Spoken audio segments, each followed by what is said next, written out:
আচ্ছা, আজকে আমাদের ক্লাস হলো আমাদের এই কর্পোরেট ল, তাই না? जी सर। আমাদের ক্লাস কিসে আজকে? Corporate law. जी सर। Corporate law. जी सर। আচ্ছা, আজকে হলো কি প্রথম ক্লাস না? जी सर। আপনারা এই ইয়েতে সার্টিফিকেট লেভেলে ল কার কাছে পড়ছেন?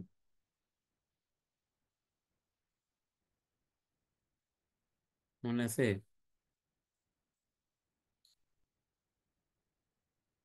সার্টিফিকেট লেভেলে আপনাদের পড়েছেন, কে পড়িয়েছে আপনাদের ল, বিজনেস ল? सर यासीन में आए थे सर। ও, ইয়াসিন মিয়া, উনি মানে আমাদের ইয়াসিন, হ্যাঁ বুঝতে পারছি। সে পড়িয়েছে। আচ্ছা, এখন আমাদের তো এখানে তো অনেকগুলো, কিন্তু দেখা যায় যেটা বাস্তবে যেটা দেখা যায় যে কোম্পানিজ অ্যাক্ট পড়তে পড়তেই দেখা যায় যে ক্লাস শেষ হয়ে যায়। এ একটা বিষয়। সেই জন্য আমরা একটু ভাগ করে নিই যে কোম্পানিজ অ্যাক্টটা এবং ব্যাংকিং কোম্পানিজ অ্যাক্ট এবং ফাইন্যান্স অ্যাক্ট। জি। আহ, মামুন, আমাদের টিচার কয়জন আসো নাকি? মামুন চলে গেছে নাকি, না আসো? স্যার আপনার সাথে স্যার ওই যে আরিফুল ইসলাম চৌধুরী স্যার আছেন। মানে আরিফুল ইসলাম চৌধুরী মানে কোন আরিফুল?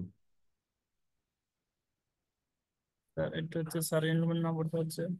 আচ্ছা, বুঝতে পারছি, ওই আরিফ, হ্যাঁ বুঝতে পারছি। ঠিক আছে। এই দুই আমরা দুইজনই না? জি স্যার আপনার দুজনই স্যার। আচ্ছা। কিন্তু আসলে যে তোমাদের ক্লাস তো আসলে সঠিক সময়ে ই হয় না আবার। যেহেতু মানে তিন পরীক্ষা, এখন কয়টা হয় পরীক্ষা? তিনটা হয় না? প্রফেশনাল লেভেলের তিনটা হয় আর সার্টিফিকেট লেভেলের স্যার চারটা। চারটা হয় তো, তাহলে পরে তো সেই জন্য দ্রুত ক্লাস শুরু করা দরকার। আর ক্লাসে ওই আমরা যেটা শুনতে পেলাম যে এআই দিয়ে ক্লাস নেই, এআই দিয়ে ক্লাস নিয়ে এআই দিয়ে তোমরা পড়ে মানে বেনিফিট হবে না। সেটা আমি তোমাকে পার্থক্য দেখাই দেবো আজকে, যেহেতু পার্থক্য বুঝে যাবা যে মানে কিভাবে আসলে পড়াটাকে আসলে করতে হবে আসলে। তো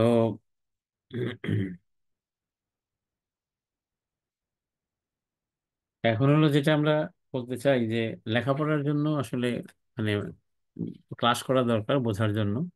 আর কোম্পানি আইন মানে আমি সাধারণত পড়াই, প্রথমে স্টার্ট করি কোম্পানি আইন। এখানে কোম্পানি আইন আছে 1994, ব্যাংকিং কোম্পানিজ অ্যাক্ট 1991, আর এদিকে হলো ফাইন্যান্স কোম্পানি অ্যাক্ট 2002-3। আমি এই তিনটা পড়ানোর চেষ্টা করব। কতটুকু পারবো জানি না, আপনারা যদি রেসপন্স দ্রুত করেন তাহলে পারবো, আর না হলে পারবো না। রেসপন্স করতে হবে, কারণ রেসপন্স না করে শুধু পড়ায় গেলে হয় না, ওটা কোনো হয় না। তো আমি আপনাদেরকে শুরু করি। তো প্রথমে আমরা তাহলে কোম্পানি সেট শুরু করি নাকি, সবাই কি বলেন? শাহনেওয়াজ খান সহ সবাই, जी আমরা सर। কোম্পানি সেট শুরু করি यस প্রথমে। Sir, yes sir. जी আচ্ছা, सर। Company set. গুড। তো কোম্পানি আইন শুরু করার পিছনে কারণটা হলো যে যে আমরা যে ক্লায়েন্টে যাই সব কোম্পানি, আমরা যেখানে তাই না সেই, সুতরাং আমরা যে চাকরি করতে যাই সেটাও কোম্পানি, মানে ম্যাক্সিমামই কোম্পানি। এনজিও আছে বা আদার, সেগুলো সংখ্যা খুবই কম, হয়তো 10% হইতে পারে, আর 90%ই হলো কোম্পানি, বা হয়তো 5% হইতে পারে। তো সেই জন্য যেটা আমাদের এই কোম্পানি সম্পর্কে আমাদের ভালো করে বুঝতে হবে। ভালো করে না বুঝলে মানে আসলে এটার প্র্যাকটিসটা আমরা বুঝতে পারবো না। আমরা তো আসলে প্রফেশনাল স্টুডেন্ট। আমাদের উদ্দেশ্য হলো কি? এই যে উদ্দেশ্যই হলো প্রথমে আপনাকে বুঝতে হবে যে আপনি যদি ধরেন একজন মানে ইউনিভার্সিটি গ্র্যাজুয়েটের মতো হন তাহলে হবে না। আপনি যদি এরকম হন যে একটা ল গ্র্যাজুয়েট হলেন কিন্তু লর কোনো প্র্যাকটিস নাই বা প্র্যাকটিস নলেজটা নাই, তাহলে হবে না। এখন প্রশ্ন হলো যে আমরা কিন্তু শুধু বিজনেস ল নিয়ে পড়তেছি। আমাদের আসলে আমরা বিজনেস নিয়ে কাজ করি, এই জন্য বিজনেস যেগুলো ল সেগুলো এখানে আছে। এখানে কিন্তু সিভিল ল, ক্রিমিনাল ল, এবার কনস্টিটিউশন, এগুলো কিন্তু নাই এখানে। তারপরে আমাদের মানে অন্যান্য যে ল যেগুলো আছে সেগুলো কিন্তু এখানে নাই, কারণ ওগুলো আমাদের কাছে আমরা হলো বিজনেস ল, বিজনেস রিলেটেড যেগুলো সেগুলো আমাদের আসলে ইম্পর্টেন্ট। তো এটা না জানলে আমাদের তো আমরা অডিট করি, হ্যাঁ সেটাও বিজনেসে, সেটাও কোম্পানি। আবার আমরা কি করে চাকরি করতে যাই সেখানে কোম্পানি। সুতরাং ভালো কিছু করতে হলে আমাদেরকে যেটা করতে হবে, কোম্পানিটা জানতে হবে, অথবা ব্যাংক কোম্পানি একটাও জানতে হবে, ফাইন্যান্স কোম্পানি একটা জানতে হবে। আমি যেমন বলি যে কয়েকদিন আগে ব্যাংক কোম্পানি অ্যাক্টের, আমি নিজের থেকেই, এটা সরকার চায় নাই, নিজ থেকেই আমি এটা রিকমেন্ডেশন দিচ্ছি। কারণ আমরা তো সংস্কার করে করে সংস্কারের কথা বলতে বলতে মানে একদম গলা ফাটাই ফেললাম, কিন্তু সংস্কার তো কিছু হলো না। তা আমি দেখলাম যে না, যেখানে সংস্কার মানে যেগুলো আসলে আইনের সংস্কার দরকার সেটা আমি এটা বলে দিই, তারপরে যা হয় হবে। তো এখানে পড়তে যাই আমি একটা একটা সেকশনের একটা ব্যাখ্যা, যারা মানে সারা জীবন মানে কোম্পানি সেক্রেটারি হয়ে এই এই করছে আর কি, রিটায়ার করছে, তাদের কাছে শুনলাম কোনো উত্তর পেলাম না, মানে ব্যাকই করলো না। একজনের কাছে শুনলাম, বললো যে এরকমই আসলে, তো আইন টাইন তো দেখি টেকি না। তো অথচ তারা হলো অনেক বড় কোম্পানির, ব্যাংক কোম্পানির কোম্পানি সেক্রেটারি। এই জন্য আমি বলতে চাই যে তার মানে দেখেন, তারাও কিন্তু প্রফেশনাল, কিন্তু আসলে ওই ওই নলেজটা আসলে নাই, ব্যাখ্যাই ব্যাখ্যাই করতে পারে না, বলতেই পারে না। তা আমি বললাম যে তাই তো হলো না, আপনারা কি করলেন তাহলে? কিন্তু এগুলো জানা দরকার, না জানা থাকলে আপনি এগুলো বুঝবেন না। যেমন আপনি মানে অল্টারনেট ডাইরেক্টর, একটা অল্টারনেট ডাইরেক্টর, বিকল্প ডাইরেক্টর যাকে বলা হয়, তাকে আপনি বলতেছেন নমিনি ডাইরেক্টর। আসলে সে তো নমিনি না, আসলে সে হলো অল্টারনেট ডাইরেক্টর। আমি বলতেছি কারণ আমি বুঝতেছি না, আবার দেখলাম যে ইন্স্যুরেন্স অ্যাক্টের মধ্যে ওটাকে নমিনি ডাইরেক্টরই বলে দিছে। আসলে মূল মূল ল যেটা কোম্পানি ল, সেখানে লেখা আছে অল্টারনেট ডাইরেক্টর। ওই সেই কথাটা লিখেই আবার বলছে নমিনি ডাইরেক্টর। কি বলবো আসলে, যাই হোক। এই নমিনি ডাইরেক্টর এবং মানে অল্টারনেট ডাইরেক্টর ডিফারেন্স বোঝে না। এ এগুলো হলো, আপনারা যদি সূক্ষ্ম সূক্ষ্ম পর্যায়ে যদি আপনারা যদি এগুলো না পড়েন, তাইলে অনেক প্রবলেম আমার কাছে, অনেক সমস্যা আমার কাছে আছে, সারাদিন আসে আমার কাছে। তো এবার আমরা শুরু করি কোম্পানিজ অ্যাক্ট, দেখি একটু ভালো করে পড়ি।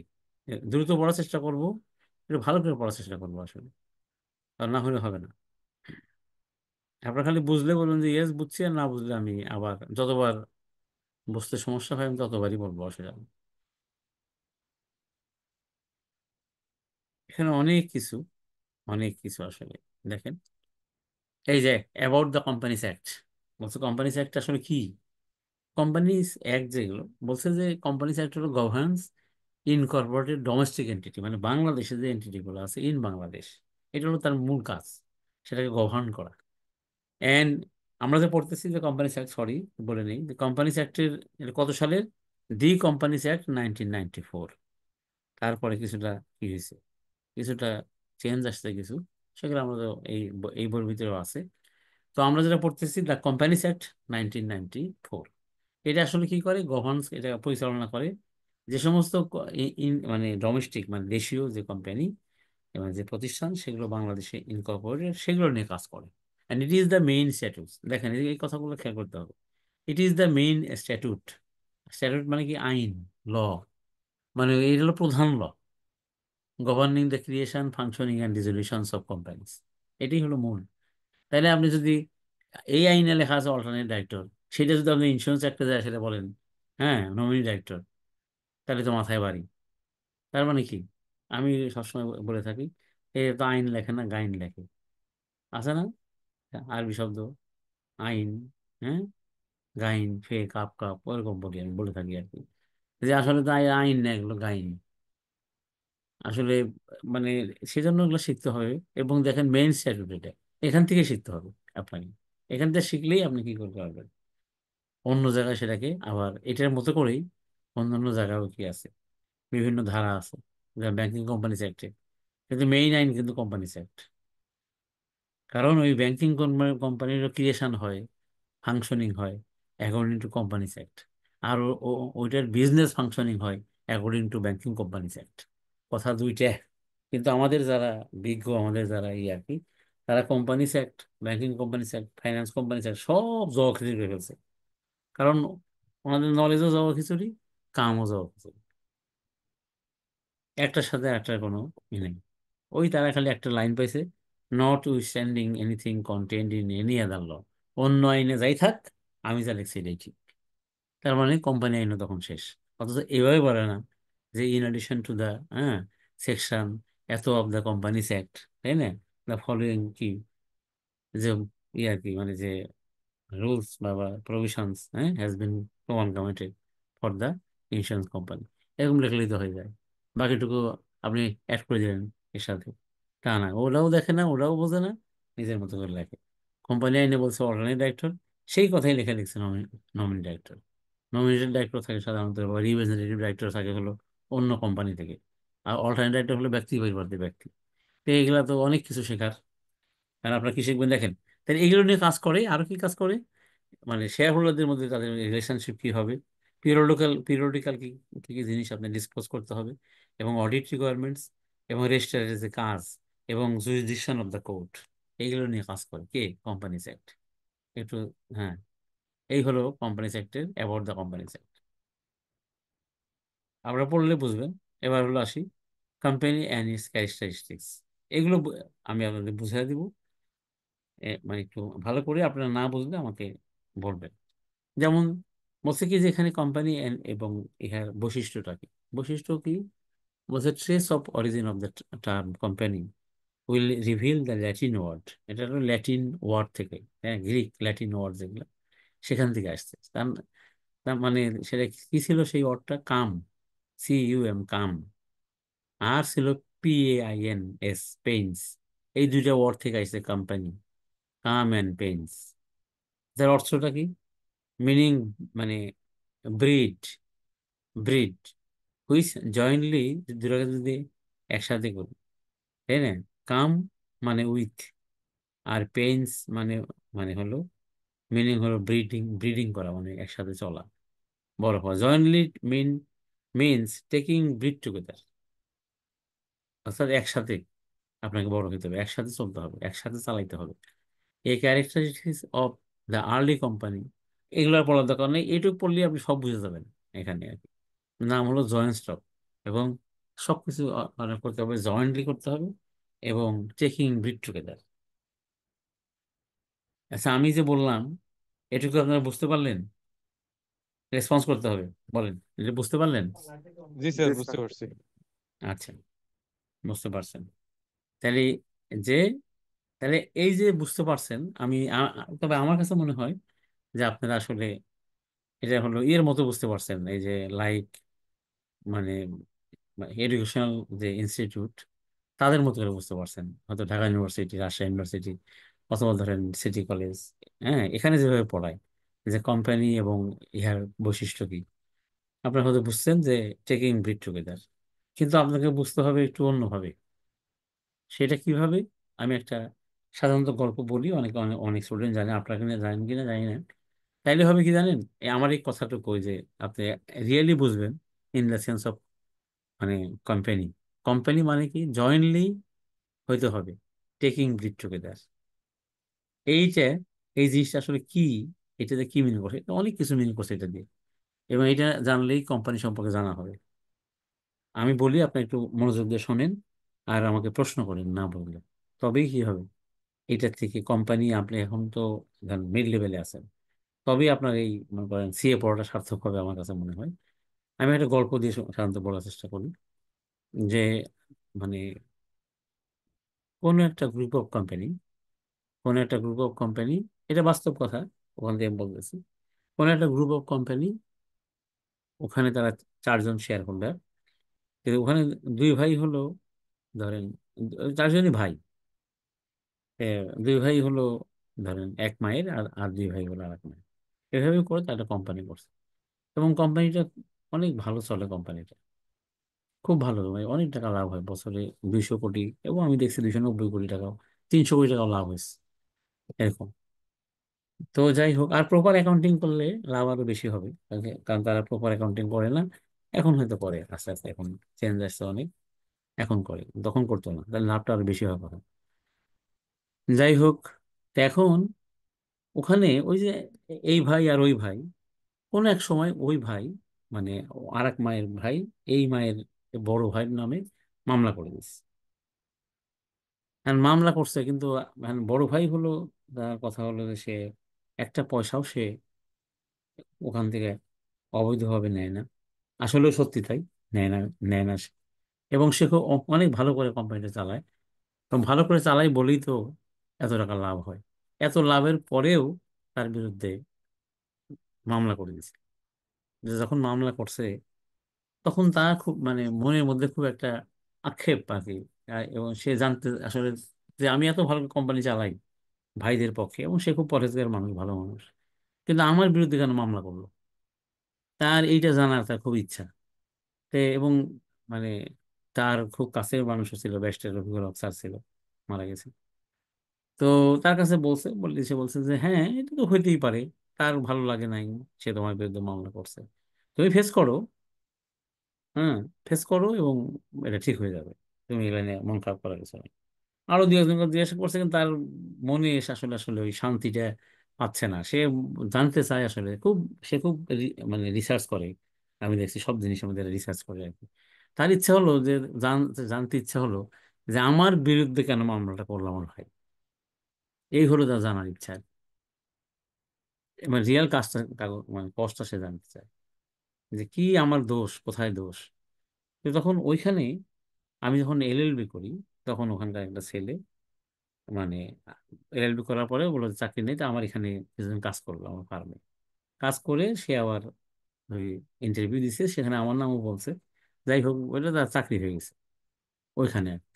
তখন তাকে ডাক দিয়ে বলছে যে এই তুমি শোনো তো দেখি, তোমাদের কাছে কোনো এই আমার কেন মামলা করলো আমার বিরুদ্ধে, এটা কোনো উত্তর তোমাদের কাছে আছে কিনা, বা তোমাদের জানাশোনা ভালো কেউ আছে কিনা, যে আমাকে বলতে পারে যে আসলে কেন আসলে এই মামলাটা হলো, আমি জানি স্যাটিসফাই হই। কিন্তু তখন ওর মাথার মধ্যে তখন আমার নাম ভাবছে, যে জানে যে আমি এই কোম্পানি আইন এগুলো নিয়ে বেশি করি, এবং সবাই জানে যে কোম্পানি আইনটা আমি খুব ভালোভাবে মানে চিন্তা ভাবনা করে করি আর কি, করি। তো ও তখন বলছে যে হ্যাঁ, এরকম আমাদের এক স্যার আছে, আপনি তো বলছিলাম, আমার মনে হয় সেই স্যার বোধহয় উত্তর দিতে পারবে। তো তখন ঠিক আছে, তো বলতো আমার স্যারকে ডাকো। সন্ধ্যার পরে, নামাজের পরে, এই মাগরিব নামাজের পরে যা বসলাম। তো বসার পর বলছে, ভাই আমি একটা জিনিস আমি জানতে চাই, যে আমি এত ভালো কোম্পানি চালাই, এত লাভ হয়, তারপরেও আমার বিরুদ্ধে মামলা করে দিছে, এই কারণটা কি আসলে, আমার দোষটা কোথায়? তো তখন আমি বললাম ঠিক আছে, তাহলে এক কাজ করেন, মামলা যে করছেন কোন বিষয়ের উপর মামলা করছেন? তো ওখানে দেখলাম যে বিষয়টা এরকম, যে কোম্পানির প্রয়োজনে ওই বড় ভাই নিজের টাকা দিয়ে একটা মেশিন বসাইছে। সেই মেশিনে থেকে যে কাগজটা হয়, সেই কাগজটা হবার এই কোম্পানির একটা ইয়ে আর কি, কোম্পানির থেকে লাগে। তো আগে সে অন্য একটা বড় কোম্পানির কাছে সেই কাগজটা আনতো, কিন্তু কাগজের গুণগত মান ছিল খারাপ। আমি মানে আলোচনায় বুঝলাম।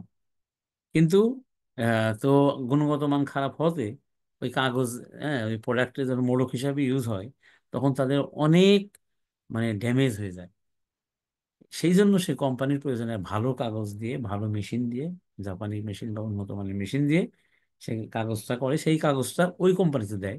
এবং আগে দাম ছিল ধরেন ওই কাগজের দাম হয়তোবা মানে রেট আমার মনে নাই, তারপরে আমি বলি যে কাগজটার দাম হয়তো এরকম হইতে পারে, যে বিভিন্ন সময় বিভিন্ন, তো ভালো কাগজ হয়তো আগে ছিল 20 পয়সা, কিন্তু এখন ওটার দাম যেহেতু ভালো ভালো, এটা এখন 20 থেকে 40 পয়সা করে এখন নেয়।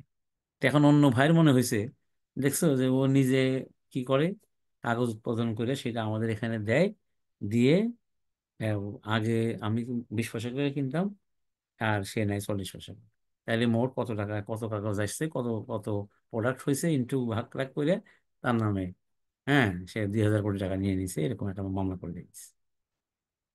তো তখন আমি বললাম যে এক কাজ করেন, আমি তখন ওই আইটেমটা যখন বুঝতে পারলাম, অনেক বললাম তাদের আপনার ফাইলটা দেন, এই যে আপনারা যে সিদ্ধান্ত নিলেন এই যে মেশিনটা কিনবেন, তে আপনাদের তো একটা বোর্ড মিটিং হয়েছে, একটা নোটিশ দিয়েছেন, তাহলে আপনি ওই আপনি সেই ফাইলটা আনেন, আমি একটু ওই ফাইলটা দেখবো। তো বলো যে এই ফাইলটা নিয়ে আয়, এই যে ব্যাংকে যে আমরা যে দিই ফাইলটা নিয়ে আয়। তো ফাইল নিয়ে আসলো, দেখলাম যে ওখানে কিচ্ছু নাই, কিচ্ছুই নাই ওখানে। ওখানে শুধু ওই যে ব্যাংক অ্যাকাউন্ট করার সময় বা ব্যাংকে সিকিউরিটি চেঞ্জ করার সময় নিজের একটা মাইনরিটি বানাইছে, বানায়া জমা তারই কপি আছে, আরো কিছু কপি আছে। তো ওটা দেখে আমি বুঝে ফেললাম যে ঘটনা কি আর। তো তখন আমি ওনাকে বললাম যে এবার আপনি শোনেন, আপনি কেন, কি কারণে আপনার ভাই বা ইয়েরা আপনি, কারণ আপনি, প্রথমে বললাম হলো এই কথাটা, যে আপনি যে আপনি হলো এখানে, আপনি যে ক- তৈরি করছেন হলো কোম্পানি, কিন্তু আপনি চালাচ্ছেন হলো প্রাইভেট কোম্পানি, মানে প্রাইভেট কোম্পানির মতো, প্রোপাইটারশিপের মতো। কিন্তু আমরা তো কোম্পানিতে পড়ছি যে টেকিং ব্রিড টুগেদার। তো তো তুমি বলে হ্যাঁ, টেকিং ভিডিও মানে কি, আমি বললাম যে এটা হলো যে আপনাকে মানে একসাথে, একসাথেই তো আমরা আছি। বললাম যে এইটার নাম একসাথে না, যেমন আপনারা বুঝতে পারছেন। বললাম আমরা তো একসাথে আছি স্যার ভাই, একসাথেই তো আছি। তো বললাম যে নো, আইনের ভাষায় এটার নাম একসাথে থাকা না। তাহলে কি কি কি?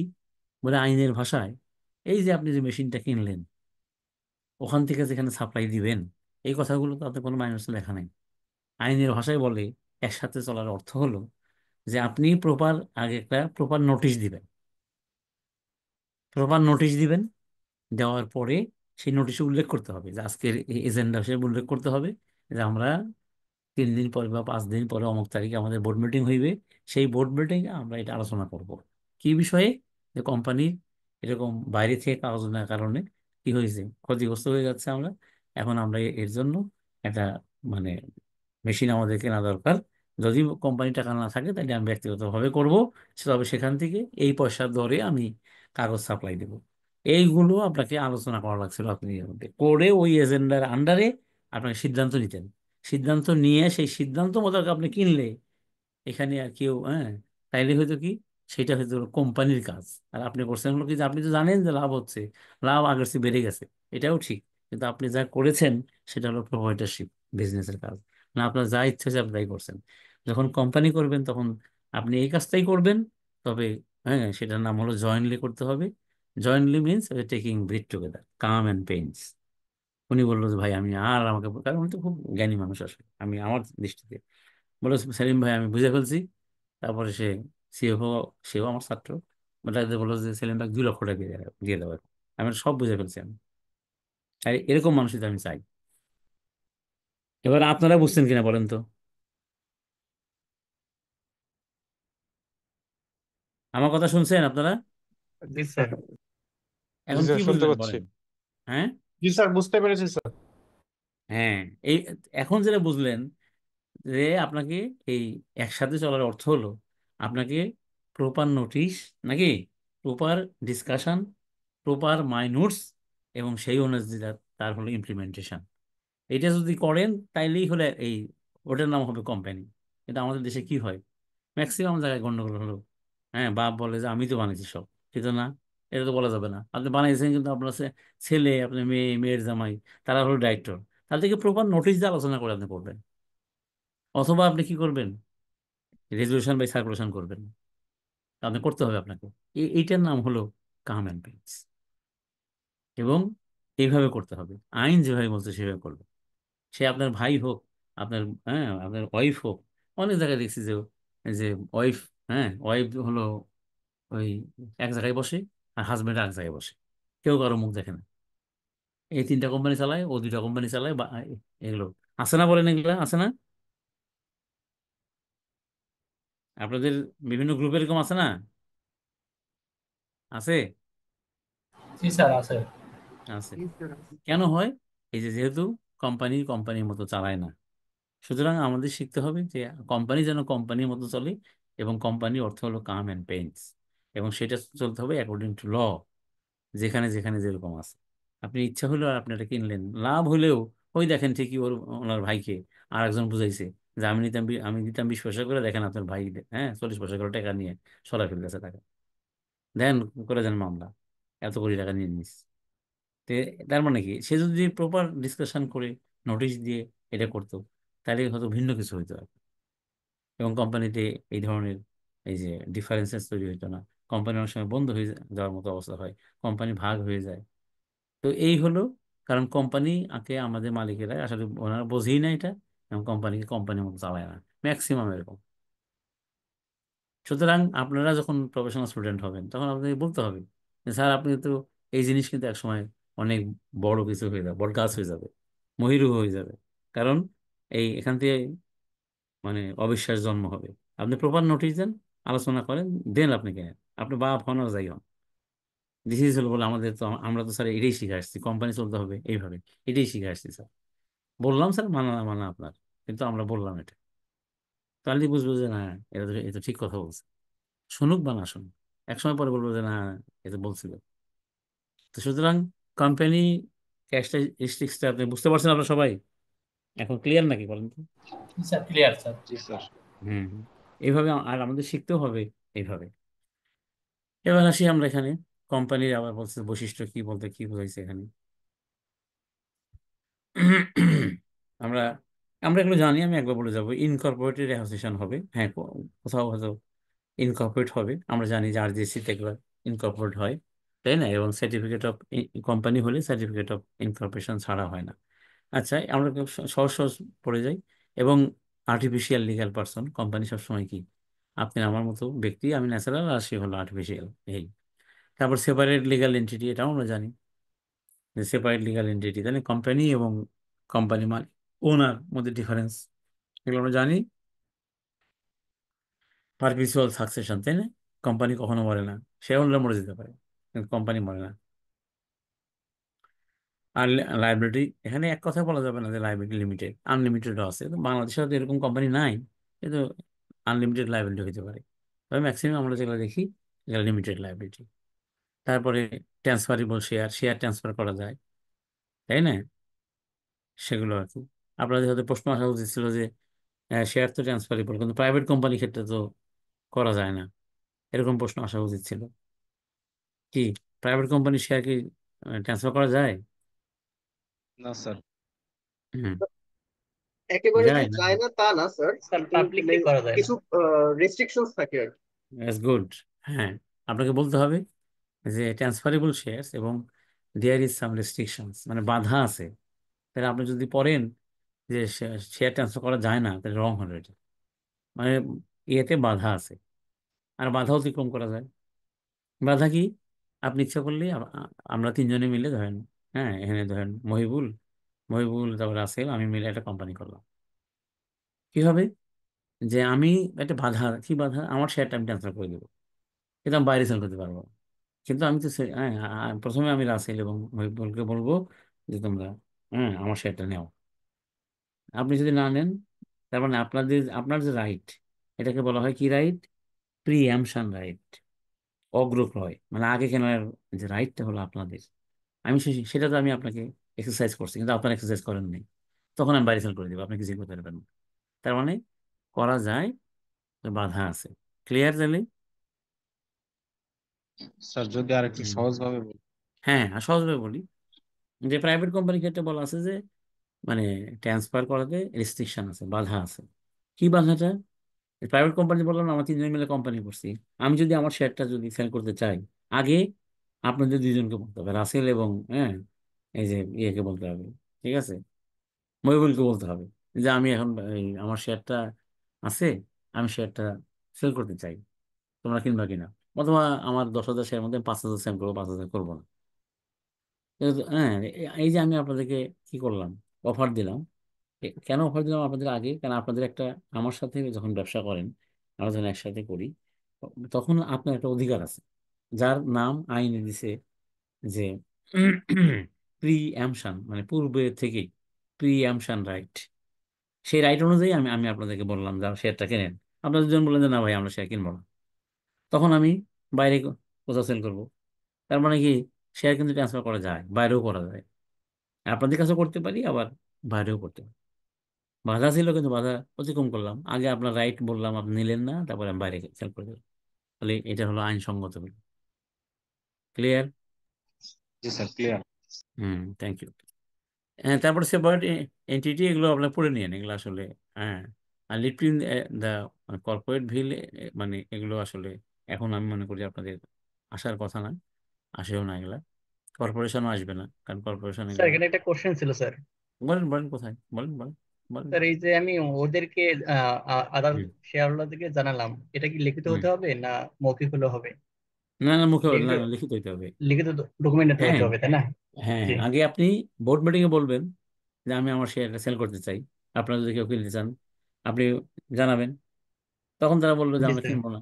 তখন আপনি পরবর্তী বোর্ড মিটিং যখন হবে, তখন আপনি অন্য জায়গায় সেল করে এসে তখন বলবেন যে আমি অমুক সেল করে আছি, হ্যাঁ, আপনি ওটা ট্রান্সফারের ব্যবস্থা করেন। জি জি লিখিত হইতে হবে, লিখিত হইতে হবে, ঠিক আছে? জি স্যার। ওকে। জি, থ্যাংক ইউ। জি থ্যাংক ইউ। Welcome, welcome. তো কর্পোরেশন দরকার নাই, এই টাইপস অফ কোম্পানিতে আমরা আসি। এগুলো আপনাদের জানতে হবে। আমরা জানি সবাই যে প্রাথমিকভাবে দুই ধরনের কোম্পানি আছে, যে পাবলিক এবং private.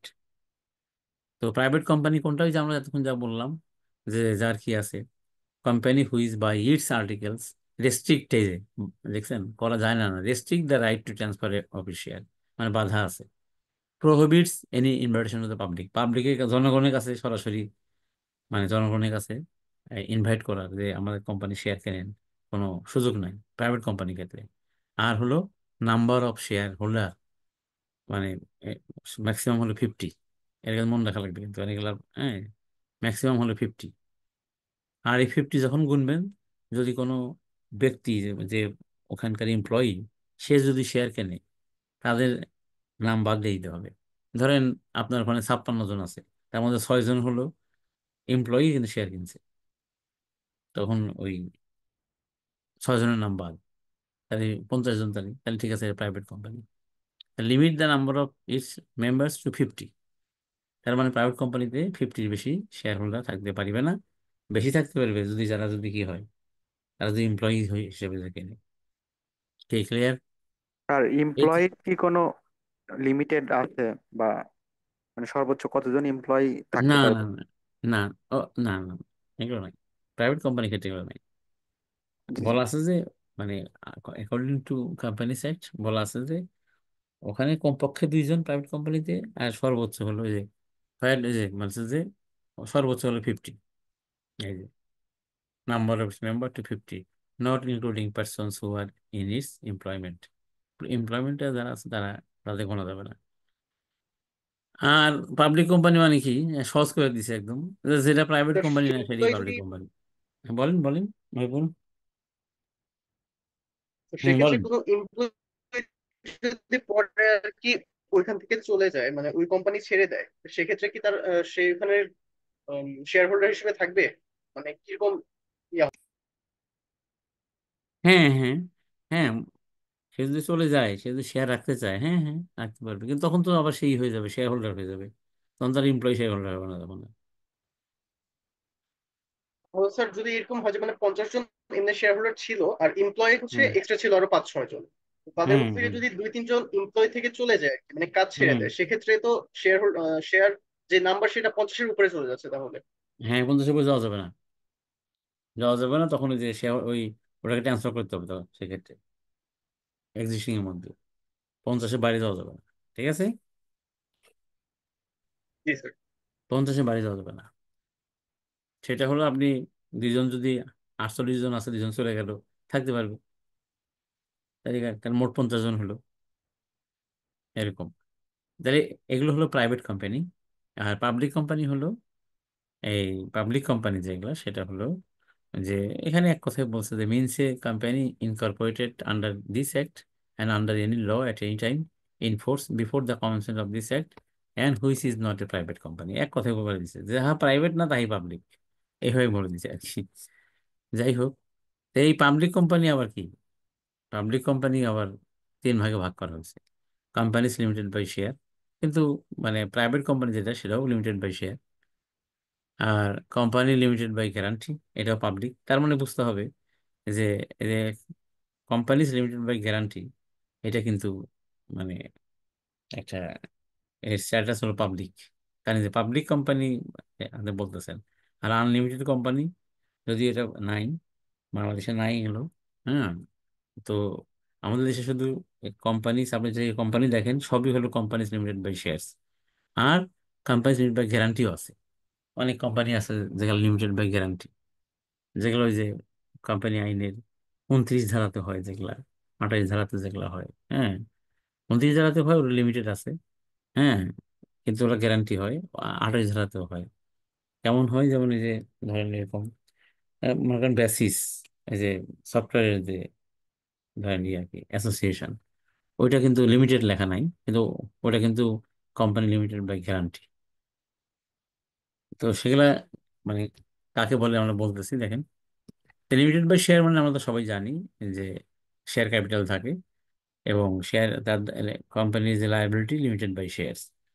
R limited by guarantee মানে, in this companies each member promises to pay a fixed sum of money in the event of liquidations of the company. This amount is called the guarantee. Sometimes the members are required to buy a share of a fixed value also give a guarantee for a further sum. হ্যাঁ, আমি সহজ করে বলি যে যে সমস্ত কোম্পানির articles এর ভিতরে লেখা থাকে, কোথায় লেখা থাকে আমি দেখাচ্ছি পরে, যে লেখা থাকে যে যদি এই কোম্পানি কি হয়ে যায়, দেউলিয়া হয়ে যায়, দেউলিয়া হইলে তখন যদি অ্যাসেট, এখানে ওটা লেখে নাই কিন্তু আপনাকে বুঝতে হবে যে অ্যাসেট এবং লায়াবিলিটি দিয়ে যদি মানে মানে লায়াবিলিটি কাভার না হয়, দেন আমরা মেম্বাররা হয়তো 10,000 টাকা করে, সর্বোচ্চ 10,000 টাকার বেশি নেয়, ম্যাক্সিমাম 10,000 টাকা দেবো, এইভাবে লেখা থাকে। তো এই 10,000 টাকা যদি ম্যাক্সিমাম বললেন, হ্যাঁ, বা 1,000 বললেন, বা 500 বললেন, বা 1 লাখ বললেন, এইটার নাম হলো গ্যারান্টি। সুতরাং যে এই সমস্ত কোম্পানিকে বলা হয় কোম্পানি লিমিটেড বাই গ্যারান্টি। এটা বুঝলেন কিনা বলেন? জি স্যার। হ্যাঁ, এবং এটা কিন্তু যখন উইন্ডিং আপ হবে শুধু তখনই। স্যার অন্য আর একটু ইজি করে বললে ভালো হয় স্যার। হ্যাঁ হ্যাঁ, বলেন, অসুবিধা নেই, আমি বলবো, স্যার আবার বলবো। আরেকবার বললে ভালো হয়, কোম্পানি হ্যাঁ বাই গ্যারান্টি। হ্যাঁ, কোম্পানি বা গ্যারান্টি হলো জি ওইগুলো স্যার। যে যে সমস্ত কোম্পানির মেমোরেন্ডামের মধ্যে একটা ক্লজ থাকে।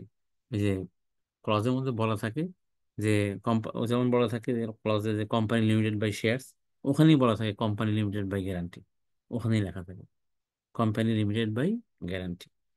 কি গ্যারান্টি আসলে, মানে ওইখানে লেখা থাকে যে যদি কোম্পানি কখনো লিকুইডেশনে হয়ে যায়, লিকুইডেশন মানে অবসায়ন হয়ে যায়, তাইলে তখন যদি মানে এই কোম্পানি যদি তার যে অ্যাসেট আছে আর লায়াবিলিটি, লায়াবিলিটি যদি বেশি হয়, অ্যাসেট দিয়েও সংকুলান হলো না, তখন বাকি মানে যে টাকাটা লাগবে, সেই টাকা যদি ধরেন আপনারা 20 জন আছেন, হ্যাঁ, একজন 10,000 করে দিলেন, তাই না?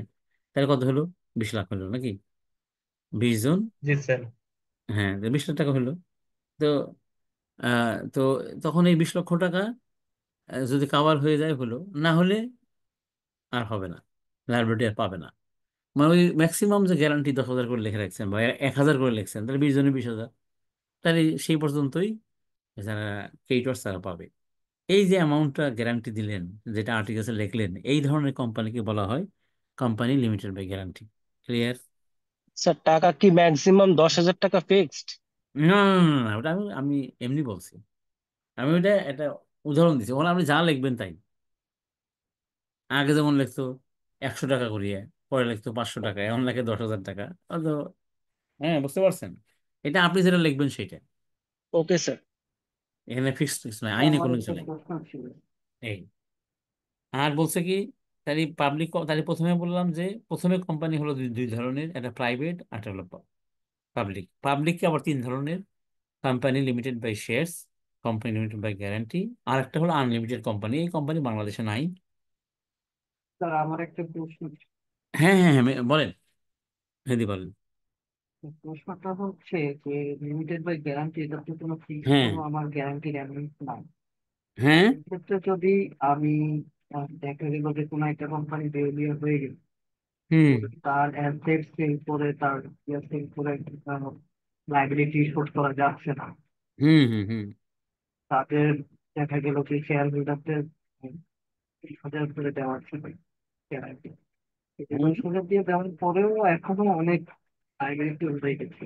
হুম। এই ক্ষেত্রে তো স্যার মানে অনেকে ফল্ট করার বা ইয়া করার কি না না, করতে পারে। দেখা গেল যে ওইটা পরে যেটা রয়ে গেছে সেটা তো আর ওই কেইটারা পাবে না, কেইটারা ওই আনুপাতিক হারই পাবে।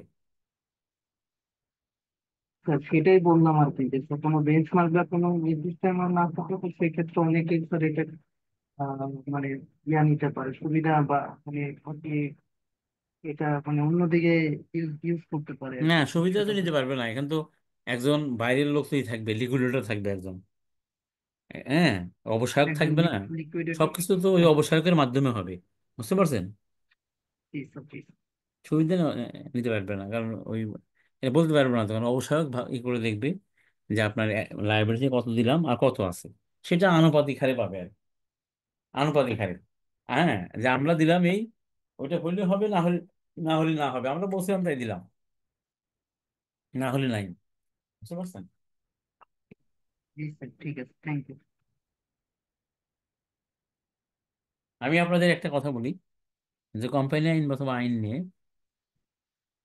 এই আপনাদের এই সাবজেক্ট রিলেটেড যত কোশ্চেন আছে, আপনাদের যদি মানে সেগুলো যদি আপনার কাজের ক্ষেত্রেও হয়, এর ক্ষেত্রে যত কোশ্চেন আছে আপনি সেগুলা কোশ্চেন করবেন, কোনো সমস্যা নেই। এবং যে ধরনের আপনার মনে হয়, যদি মনে করেন যে বুঝতে পারেন না, আপনি জানাবেন, ঠিক আছে? ওকে, প্রশ্ন করবেন, প্রশ্ন করলে হবে কি জিনিসটা ক্লিয়ার হবে। আচ্ছা একটু, স্যার একটা কোশ্চেন ছিল, করা যাবে কি? হ্যাঁ এখনই দাঁড়ান, আমি আমি একটা কল আসছে আমার বাসা থেকে, আমি এখনই বলতেছি, দাঁড়ান দাঁড়ান, এখনই আপনি প্রশ্ন করবেন, আমি উত্তর দেবো, দাঁড়ান।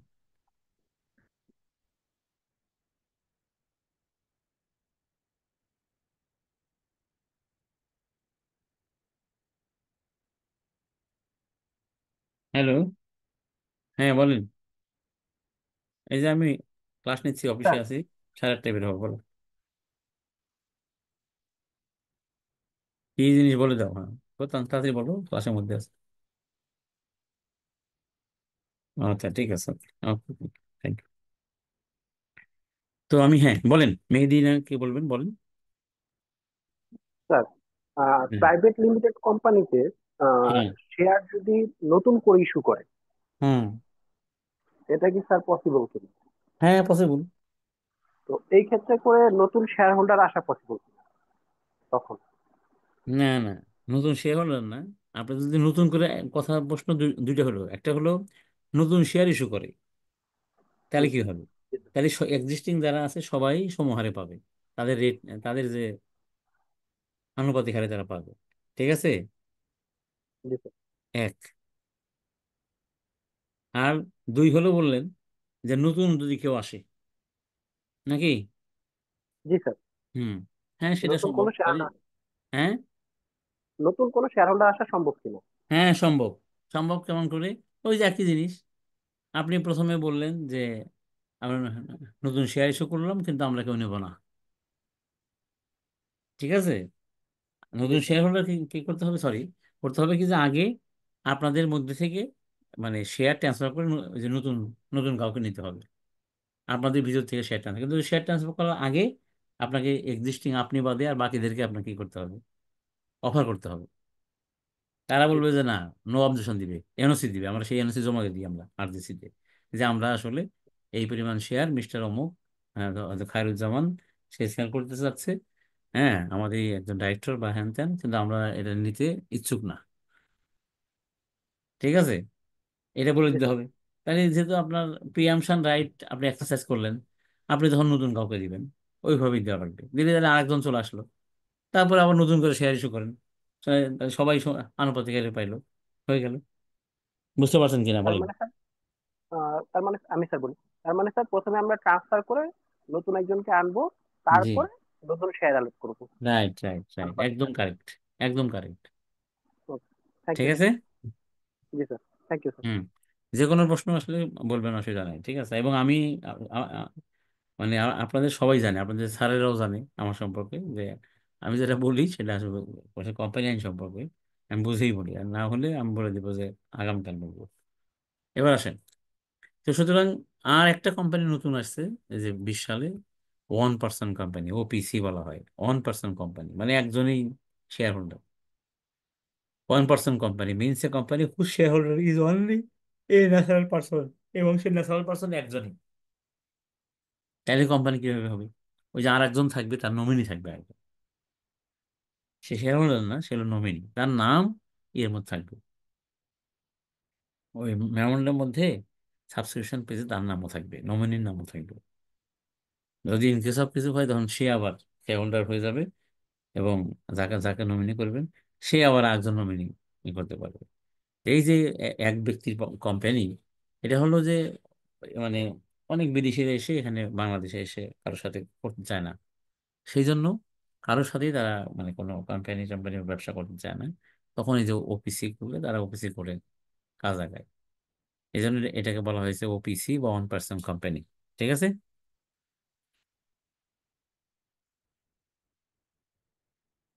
এবার আসেন, কোনো প্রশ্ন থাকলে বলেন, আসলে আমি উম, এবার আসেন। তাহলে কি এটা সাংঘর্ষিক হয়ে গেল না? মানে না প্রোপাইটারশিপে তো একজন মালিক থাকে, হুম। এখন কোম্পানি একটা তো না এখানে আমরা না জানি তাদের যে দুই কিছু বা না ততোধিক না, মালিক কিন্তু হতে পারে। এগুলারই আছে, এগুলো বলা আছে যে আপনি কিভাবে, আপনি মিটিং করবেন, বোর্ড মিটিং কিভাবে করবেন, সব বলা আছে। আমরা এখানে শুধু খালি সংজ্ঞাটা সংজ্ঞাটা বললাম। আচ্ছা আচ্ছা। বুঝতে পারছেন? এগুলো বলা আছে এটা কোম্পানি হবে, এটা ইয়ের মতো হবে না। এগুলো যেমন আপনি যে সিদ্ধান্ত নেবেন সেটা লিখিত হইতে হবে, যাতে অথরিটি আপনাকে যে কোনো সময় চেক করতে পারে যে আপনি প্রপারলি নিয়েছেন কিনা। সেটা মানে 1% কোম্পানির ক্ষেত্রে বেশি হবে, অন্য কোম্পানির ক্ষেত্রে কম হয়, কিন্তু এখানে মাস্ট করতে হয়। এগুলো ওয়ে আছে, মানে ম্যানেজমেন্টের ওয়ে আছে। এখানে শুধু আমরা সংজ্ঞাটা জানলাম এই। তারপর আসেন conversions of private company to public company, section 231। মানে এখানে দেখা গেল যে আমরা 1, 2 পড়তেছি, হঠাৎ চলে গেলাম 231-এ। কেন ওই যে প্রাইভেট অ্যান্ড পাবলিক পড়তেছি, সেই জন্য হয়তো আইসিবি মনে করছে যে এখানে আলোচনা করব যে এই প্রাইভেট পাবলিক যদি পড়ে গেলাম, তাহলে প্রাইভেট আবার থেকে কিভাবে পাবলিক বানানো যায়, পাবলিক থেকে আবার কিভাবে প্রাইভেট বানানো যায়, এগুলো বোধ হয় এখন। তো দেখি কি এখানে বলছে যে ধরেন আপনার একটা প্রাইভেট কোম্পানি আছে। তা আমরা তো জানি যে প্রাইভেট কোম্পানিতে মানে প্রাইভেট কোম্পানি যেটা আছে সেখানে সর্বোচ্চ 50 জন পর্যন্ত শেয়ার হোল্ডার থাকতে পারে।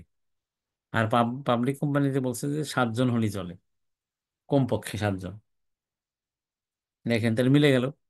কারণ প্রাইভেট কোম্পানিতে যদি ধরেন 20 জন থাকে, কারণ হাইস্ট তো 50 জন, প্রাইভেট কোম্পানিতে 20 জন আছে, তাহলে 20 জনের মধ্যে তো 7 জনও আছে, ঠিক আছে না?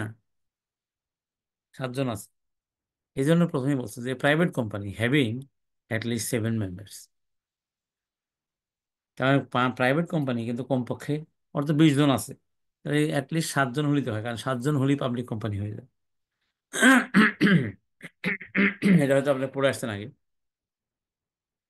তাহলে 7 জন থাকা মানেই তো পাবলিক কোম্পানির বৈশিষ্ট্য হয়ে গেছে। ইচ্ছা করলে can be converted into a public company by altering its articles. কিসে কি করিয়া? আর্টিকেল চেঞ্জ করিয়া।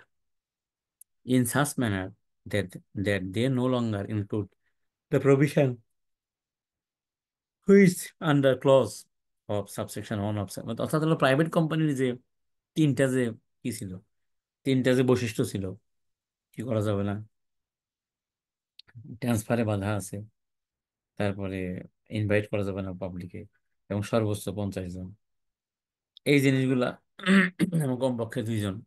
তাহলে এই জিনিসগুলো আপনি আর্টিকেলসের মধ্যে যেখানে রেস্ট্রিকশন ছিল সেগুলো ওখানে চেঞ্জ করবেন। চেঞ্জ করে একটা পাবলিক কোম্পানির মতো একটা, হ্যাঁ, আর্টিকেলস আপনি দাঁড় করাবেন। যেমন প্রাইভেট কোম্পানির ডাইরেক্টররা রিটায়ার করে না, রিটায়ার বাই রোটেশন নাই, কিন্তু পাবলিক কোম্পানি তো আছে। তো এই সব জায়গায় চেঞ্জ করা, মানে যেখানে যেখানে চেঞ্জ করা দরকার চেঞ্জ করে একটা ড্রাফট করবেন, একটা আর্টিকেলস ড্রাফট করে ওইটা পাস করে দিতে হবে কোথায়?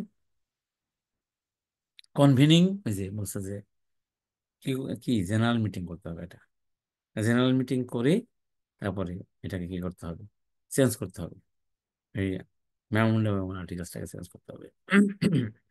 এবং কি বলছে?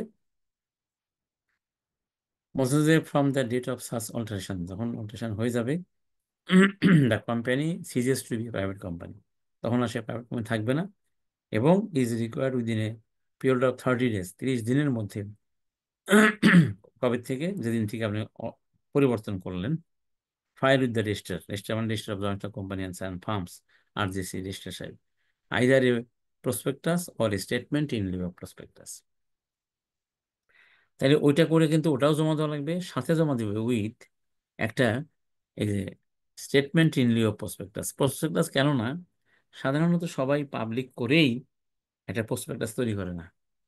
আমি আপনাকে বলি যে প্রসপেক্টাস কোনটা, আপনার সবাই তো ওই জানেন, এত মোটা বই, এই যে আমার সামনে সাউথ বাংলা এগ্রিকালচার ব্যাংকের বিশাল একটা আমি দেখতেছি, তার মানে এত মোটা বই, যেটার প্রসপেক্টাস তৈরি করার নিয়ম কানুন মানে সিকিউরিটি অ্যান্ড এক্সচেঞ্জ কমিশনের মানে অনুযায়ী, ডিরেকশন অনুযায়ী আপনি করবেন, সিকিউরিটিস ল যেটা পড়বেন, অর্ডিন্যান্স, তাই না, সেকা, এগুলো অনুযায়ী পড়বেন।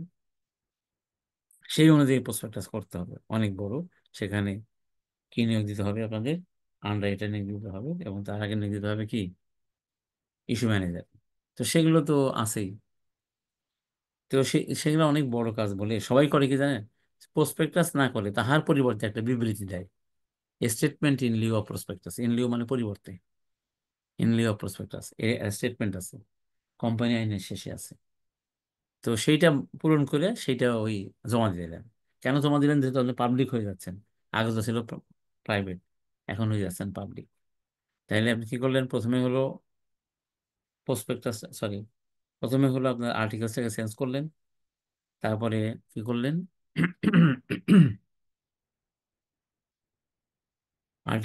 আর্টিকেলস অনুযায়ী আপনি কি চেঞ্জ করলেন, ওই যে যেগুলা যেগুলা আপনার কি মানে ড্রাফটটা, যেটা আর্টিকেলসের যে ড্রাফটটা ঠিক করলেন, দেন এটাকে একটা ইজিএম ডাকলেন। আমরা জানি যে এক্সট্রাঅর্ডিনারি জেনারেল মিটিং ছাড়া আর্টিকেল চেঞ্জ করা যায় না। তাই সেটা ডাকবেন, ডেকে ওখানে ওটা পাশ করাবেন। পাশ করে ওর সাথে কি দিবেন, ওটা তো দিবেনই, আর ওটা জমা দিতে হয় ফর্ম 8-এর মাধ্যমে। তার সাথে একটা, যেহেতু আপনি পাবলিকে চলে আসছেন, তাইলে আপনাকে কি করতে হবে, পাবলিক হওয়ার জন্য ওই যে পাবলিক যখন আপনি, আগে ছিল যে ইনভাইটেশন করা যাবে না, আর এখন তো আপনি ইনভাইটেশন সার্টিফিকেট পেয়ে যাচ্ছেন। তার মানে আপনি কি করবেন, তার সাথে ওইটা জমা দিবেন, স্টেটমেন্ট ইন লিeu অফ প্রসপেক্টাস। এটা কোথায় আছে, স্টেটমেন্ট ইন লিeu অফ প্রসপেক্টাস যে ফর্ম, সেই ফর্মটা কোম্পানি আইনের লাস্টে জমা, লাস্টে আছে। এটা হলো তফসিল 4, শিডিউল 4 কোম্পানি আইনের, সেখানে বলা আছে ওইটা পূরণ করে আর এটা কপি অনলাইনেও পাওয়া যায়, এটা কপি ওটা পূরণ করে ওর সাথে জমা দিয়ে দিবেন। দিলে আপনার প্রাইভেট কোম্পানি পাবলিক কোম্পানিতে রূপান্তর হয়ে গেল। এবং রেজিস্ট্রার সাহেব আপনাকে, আগে যেমন ছিল সার্টিফিকেট অফ ইনকর্পোরেশন, এখন আপনাকে আরেকটা সার্টিফিকেট দিবে, তার নাম হলো certificate of commencement of business. দিলে আপনি আমার হয়ে গেল। বলেন, বুঝলেন কি বুঝলেন না?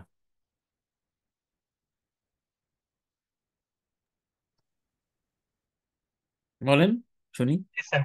জি স্যার, বুঝতে পারছি। বোঝা গেছে, ওকে। এই হলো। আবার উল্টা এখন পাবলিক করছেন, হ্যাঁ কোম্পানি করছেন পাবলিক, আপনি আর পাবলিকে থাকবেন না, এটা প্রাইভেটে চলে আসবেন। এরকম হইতে পারে। তো পাবলিক তো দুই রকম হইতে পারে, একটা হলো পাবলিক শুধু, আর পাবলিক লিস্টেড। কারণ লিস্টেড হওয়ার জন্য তো আগে পাবলিক হইতে হয়, তাই না? তাহলে কি হলো, আপনি পাবলিক আবার লিস্টেড, এরকম থাকতে পারে। সেটাকে আপনি প্রাইভেটে চলে আসবেন। তাহলে এই প্রথম কাজ কি, প্রথম কাজ হলো আপনার আর্টিকেলসটাকে ঠিক করা। আর্টিকেলসটা ছিল পাবলিক, সেখানে কি ছিল, ইনভাইটেশনের ইস্যু ছিল, তারপরে শেয়ার হোল্ডার ছিল ম্যাক্সিমাম, তার নাই, নাম্বার নাই, আনলিমিটেড, এগুলো ছিল। এখন তাহলে এখন যদি প্রাইভেট করবেন, এখন আবার আগের মতো চলে যান, যে জনগণের কাছে কি করা যাবে না, কি করা যাবে না, সর্বোচ্চ হতে হবে 50 জন, এটা হইতে হবে, 50 জনের বেশি হবে না, এরকম যদি হয়, তাই না? যেমন বলছে public company having not more than 50, মানে 50-র বেশি না, কারণ 50 বছর সেটা প্রাইভেট হবে না, পাবলিক হয়ে যাবে। তাহলে এই ধরনের যাদের মেম্বারশিপ আছে, তারা কনভার্ট করতে হবে private into a private company by passing a special resolution altering this articles. Article change করা লাগবে, করে ওরা পাস করাইতে হবে। কোথায় পাস করাবেন, শেয়ার হোল্ডারদের মিটিং। শেয়ার হোল্ডারদের মিটিং মানে সেখানে মিটিংয়েও স্পেশাল রেজলিউশন লাগবে, নর্মাল না, অর্ডিনারি রেজলিউশন না। অর্ডিনারি কাক কয়, আপনি এখন তো মানে এজিএম এরও 21 দিন, ইজিএম এরও 21 দিন। আগে ছিল এজিএম 14 দিন, ইজিএম 21 দিন। এটা কোন গাধায় এটারে চেঞ্জ করলো, চেঞ্জ করে কি লাভ হয়েছে ওই গাধাই জানে। হ্যাঁ, বরং আমি মনে করি যে এজিএম 21 দিন দিয়ে কোম্পানির আরো যন্ত্রণা হয়ে যাবে, কারণ 21 দিন পরে যন্ত্রণা পোহাইতে হয়, এই আর কি। যাই হোক, দুই ক্ষেত্রেই 21 দিন। সুতরাং আপনি 21 দিনের নোটিশ দিয়ে আপনি, হ্যাঁ যদি সামনেই যদি এজিএম থাকে, তাহলে এজিএম এর মধ্যেই, ওই এজিএম এর মধ্যে আপনি ইজিএম এর কাজ সেরে ফেলতে পারেন। কেমন করে, ওই যে বললাম যে স্পেশাল রেজলিউশন হলো আপনার 3/4 মেজরিটি লাগে। আর অর্ডিনারি রেজলিউশন কোনগুলা, এই যে আপনার অ্যাকাউন্টস পাস করেন যে, তারপর অডিটর নিয়োগ দেন, ডিভিডেন্ড ঘোষণা করেন, ডাইরেক্টর নির্বাচন করেন, এই চারটার নাম হলো অর্ডিনারি। এখন আরো কিছু আসছে অর্ডিনারি, যেমন সিজি অডিটর নিয়োগ করা লাগে, স্ক্রুটিনাইজার নিয়োগ করা লাগে, এগুলো এখন অর্ডিনারি হয়ে গেছে। কারণ এগুলো আইনের মধ্যে বলা আছে যে এদেরকে করতে হবে। তো এইগুলা হলো সিম্পল মেজরিটিতেই সম্ভব, মানে 51% ভোট পাইতে পারি, বা একটা ভোট বেশি পাইলে পারি, এটাকে বলে সিম্পল মেজরিটি, ওটার নাম হলো অর্ডিনারি রেজলিউশন।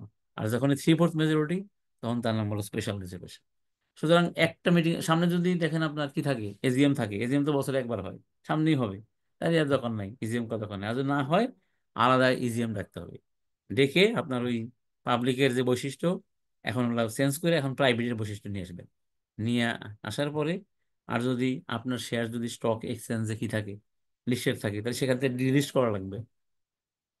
কারণ যদি লিস্টেড থাকে তাহলে ডিলিস্ট করতে হবে, এবং ডিএসসি পারমিশন লাগবে, সিকিউরিটি কমিশন পারমিশন লাগবে। নিয়ে নিয়ে আপনি যখনই চেঞ্জ করলেন, চেঞ্জ করে আরজেসি জমা দিলেন। এখানেও তো ইজিএম, আগেও করছেন ইজিএম, তাহলে ফর্ম 8 জমা দেওয়া লাগবে। সাথে এই যে আপনি যে আবার পাবলিক কোম্পানি প্রাইভেট কোম্পানি করলেন, মেমোরেন্ডাম জমা দেওয়া লাগবে সাথে, দিয়ে এগুলোকে আবার নতুন করে পাস করে নিয়ে আসবেন। করলেই আপনি পাবলিক কোম্পানি প্রাইভেট রূপান্তর হয়ে গেল। কি বুঝলেন?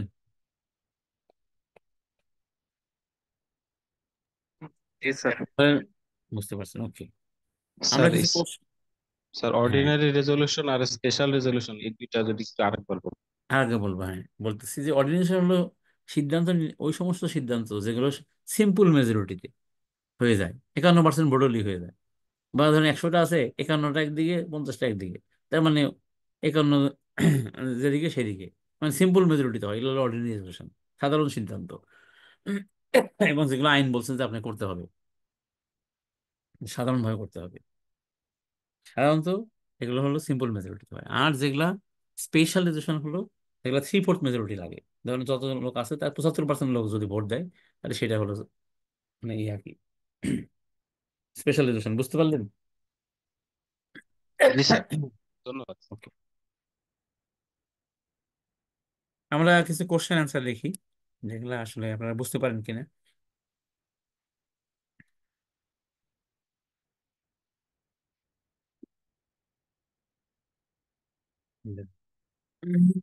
হ্যাঁ,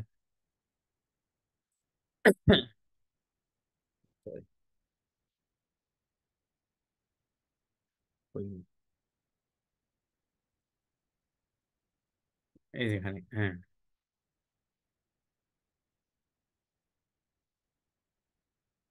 হয়ে যায়, বারবার চলে যায়। এই যে বলছে যে mister X and his wife who are only two share holders of a private company, একটা প্রাইভেট কোম্পানিতে দুজনই হলো শেয়ার হোল্ডার। তারা দুজনই they died in an accident, দুজনই মারা গেছে। Does the company come into an end, company কি কি হয়ে যাবে, শেষ হয়ে যাবে কিনা? কি মনে হয়? না স্যার। যাবে না। কেন যাবে না? আমরা তো পড়ে আসলাম যে এটা পারপিচুয়াল, তাই না? সাকসেশন অবিরত চলবে। এটা ওনারা মারা গেলে ওনাদের যারা কি আছে, সাকসেসর যারা আছে, তাহলে কোর্ট থেকে সাকসেশন সার্টিফিকেট নিয়ে ওই শেয়ারগুলো তাদের নামে ট্রান্সফার হয়ে যাবে, হয়ে গেল। তাহলে কোম্পানি মারা যাবে না। এটাই হলো পারপিচুয়াল সাকসেশন। হয়তো মালিক মারা যাবে কিন্তু কোম্পানি মারা যাবে না। ক্লিয়ার নাকি বলেন? জি স্যার। আচ্ছা, তারপর দেখেন এক্স, সরি, সাকসেসর না থাকলে?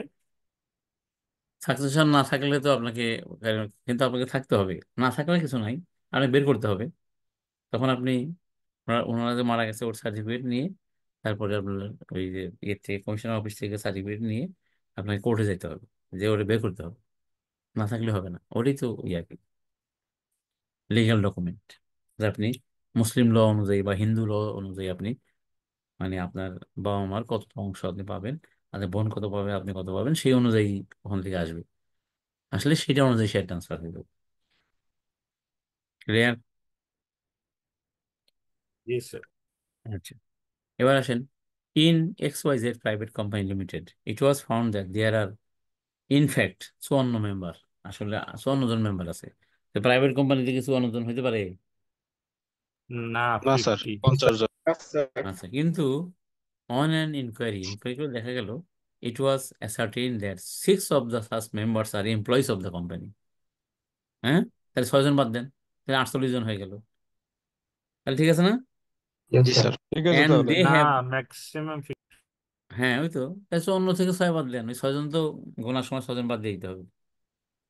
54 জন অ্যাপারেন্টলি মনে হয়েছে, কিন্তু পরে ইনকোয়ারি করে দেখা গেছে যে 6 জন আসলে employee.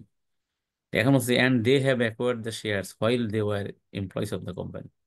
Is it necessary to convert the company into a public company? বলেন। না স্যার, রিপোর্ট করার প্রয়োজন নেই। না, না স্যার। পাবলিক কথা, কারণ ওটা 48 জন। হ্যাঁ 48 জন, রাইট। তার মানে আমরা শিখলাম, যা যা এখানে শিখছি তার একটা মানে ই হয়ে গেল, আবার ঝালাই হয়ে গেল। এই তো আমরা এক কাজ করি যে ইয়েতে আসি, কনস্টিটিউশন ইনকর্পোরেশন। যে কিভাবে আসলে কনস্টিটিউশন বলতে হলো, কোম্পানি কনস্টিটিউশন বলতে আর্টিকেলসকে বোঝানো হয়। সরি, কনস্টিটিউশন বলতে বোঝানো হয় মেমোরেন্ডামকে, আর রেগুলেশন বলতে বোঝানো হয় আর্টিকেলসকে। তো এখানে বলছে প্রি ইনকর্পোরেশন কন্ট্রাক্ট। আমরা মানে সহজ করে বলে যে আপনি পড়ে নিন যে কনস্টিটিউশন এবং ইনকর্পোরেশন করার জন্য বোঝা যায় যদি আগের আগের যদি কোনো কন্ট্রাক্ট থাকে, কোম্পানি জন্মের আগের, আপনারা যে কয়জন তিনজন মিলে কোম্পানি করতেছি আমরা, হয়তো আমাদের মধ্যে এবং অন্য থার্ড পার্টির সাথে আমাদের আগে কিছু কন্ট্রাক্ট আছে, তারপরে আমরা কোম্পানি করতেছি। আইন বলছে যে আগের আগের যখন কোম্পানি জন্ম হয় নাই তার আগের কোনো কন্ট্রাক্ট, প্রি ইনকর্পোরেশন কন্ট্রাক্ট কোম্পানির উপরে কোনো বাধ্যবাধকতা তৈরি করিবে না, আবার নতুন করে করতে হবে। এটা হলো নলেজ, এটুকু জানলেই হয়ে গেল। বুঝতে পারছেন কিনা? আগের কোনো কন্ট্রাক্ট কোম্পানি যদি পরে তৈরি হয় তাহলে কোনো বাধ্যবাধকতা তৈরি করবে না, নতুন করে কন্ট্রাক্ট করতে হবে। কি ক্লিয়ার না ক্লিয়ার বলেন? Sir clear. ক্লিয়ার। জি স্যার হুম। ক্লিয়ার। এবার হলো certificate of incorporation, section 25 of the companies act. মানে কি বলে, যখনই আপনি কি করলেন, কোম্পানি সবকিছু আইন অনুযায়ী করে সাবমিট করলেন, আর যে রেজিস্ট্রার সাহেব দেখলো, দেখে দেখলো যে হ্যাঁ আপনি কোম্পানি আইন আইন অনুযায়ী যা যা দেওয়া দরকার দিচ্ছেন একটা কোম্পানি রেজিস্ট্রেশন করার জন্য, রেজিস্ট্রেশন হয়ে যাবে। এবং আর যে রেজিস্ট্রার সাহেব আপনাকে একটা সার্টিফিকেট দিবে, তার নাম হলো সার্টিফিকেট অফ ইনকর্পোরেশন। তো এটা কোথায় বলছে? সেকশন 25 অফ কোম্পানিজ অ্যাক্ট 1994 বলছে যে এটা পাইলেন মানেই মানে all requirements of the act have been complied with respect to registration and matters precedent and incident thereto, যা আছে আগে পরে রেজিস্ট্রেশনে সব আপনি মানছেন যখন এই সার্টিফিকেটটা পাইলেন। ওটা হলো একটা কনক্লুসিভ ডকুমেন্ট যে আপনি সবকিছু মাইনেই এই কোম্পানিটা করছেন, যার নাম হলো সার্টিফিকেট অফ ইনকর্পোরেশন। এটা প্রাইভেট পাবলিক দুই জায়গায় লাগবে। আর পাবলিক কোম্পানির জন্য আরেকটা বেশি লাগে, ওই যে স্টেটমেন্ট অফ ইনলিও প্রসপেক্টাস জমা দেওয়ার পরে তাকে আরটা কি দেয়, সার্টিফিকেট অফ হ্যাঁ মানে কমেন্সমেন্ট অফ বিজনেস দেয়। পাবলিক কোম্পানির ক্ষেত্রে ব্যবসা শুরু করার জন্য ওই সার্টিফিকেটটা লাগে। কি নাম? Certificate of commencement of business. ওই ওই নাম দেখলেই পাওয়া যায়। সেটা শুধু পাবলিক কোম্পানির ক্ষেত্রে, আর প্রাইভেট কোম্পানির ক্ষেত্রে শুধু সার্টিফিকেট অফ ইনকর্পোরেশন। এটি এই এখন প্রাইভেটের ক্ষেত্রে শুধু সার্টিফিকেট অফ ইনকর্পোরেশন হলেই হয়। হয়ে যায়, হ্যাঁ। কিন্তু পাবলিকের ক্ষেত্রে সাথে আরেকটা সার্টিফিকেট লাগবে। ওই দুইটা একদিনই দেয়, সাধারণত দুইটা একদিনই দেয়, কারণ আমরা ওই স্টেটমেন্ট ইনলিও প্রসপেক্টাস সাথে সাথে সাথে দিয়ে দিই। দেখা যায় যে আগে পরে, আগে সার্টিফিকেট ইনকর্পোরেশন হয়, পরে হয় কমেন্সমেন্ট অফ বিজনেস, এরকম হয় সাধারণত বাস্তবে আর কি। তো স্যার আপনাদের পাবলিকের জন্য certificate of commencement of incorporation এটা বিজনেস, লাগবে। হ্যাঁ লাগবে। ঠিক আছে। হ্যাঁ এটা লাগবে, এছাড়া হবে না। এবার বলি, আমরা যেভাবে এখানে মানে ইনকর্পোরেশন, তারপরে যে প্রি ইনভেস্টমেন্ট কন্ট্রাক্ট, বা এই যে এখানে একটা লাইন লেখা আছে ইনকর্পোরেশন শিখলাম, আসলে এই নলেজ দিয়ে তো আর ওই আপনারা প্রফেশনাল ইয়ের হবে না। তো যেটা মানে মানে এখানে শেখার জন্য আপনাদের একটু কাগজ কলম খাতাপত্র নিয়ে আপনাদের শিখতে হবে। একটু লিখলে যে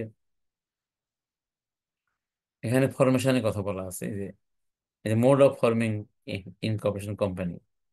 এখানে আবার ওই তিন ধরনের কথা বলা আছে, company limited by shares, limited by guarantee, unlimited company, এগুলা বলা আছে। আসলে আসলে এখানে অগোছালো।